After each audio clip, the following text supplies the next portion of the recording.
તો સૌથી પહેલાં તો બધાને જય માતાજી। અને આજ દિવસ છે 11મો અને આપણે લીધેલો છે એક ટાર્ગેટ 30 દિવસની અંદર 1000 ફોલોવરનો, જે તમારે બધાને કરાવવાનો છે પૂરો। તો વાગી ગયા હતા 10:30 ને આપણે રીતુને તેજલને મૂકવા જવાના હતા નિશાળે, એટલે ગાડીને કરી સલૂન જવા દીધી હોની સ્પીડે। પછી તો નિશાળે પગીને રીતુને તેજલને ઉતારી દીધા એની નિશાળે।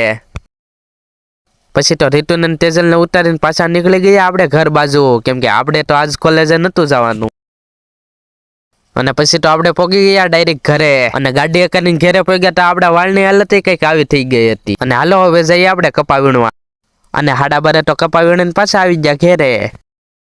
ત્યાં તો પાછા 4 કેમ વાગી જાય એ ખબર જ ન પડી, એટલે પાછા આપણે નીકળી ગયા કપા વીણવા, અને વીણે રાખ્યા ઘાયમ ઘા કપા। અને તમે એ ક્યારેક કપા વીણો હોય તો જરાક કમેન્ટ કરી નાખો। અને પછી તો વાગી ગયા હતા 6, એટલે હાલો હવે આપણે ઘર બાજુ નીકળીએ। અને હાલો તમને બતાવું સૂર્યાસ્તનો નજારો, કેમ પણ મસ્ત નજારો છે ને। અને સૂર્યાસ્તનો નજારો જોઈ લીધો હોય તો જરાક નવા હોય તો આપણે આઈડીને ફોલો કરી નાખજો હો। અને આપણો વ્લોગ ગમ્યો હોય તો જરાક લાઈક કમેન્ટ કરી નાખજો, અને પાછા શેર કરવાનું ન ભૂલી જતા હો।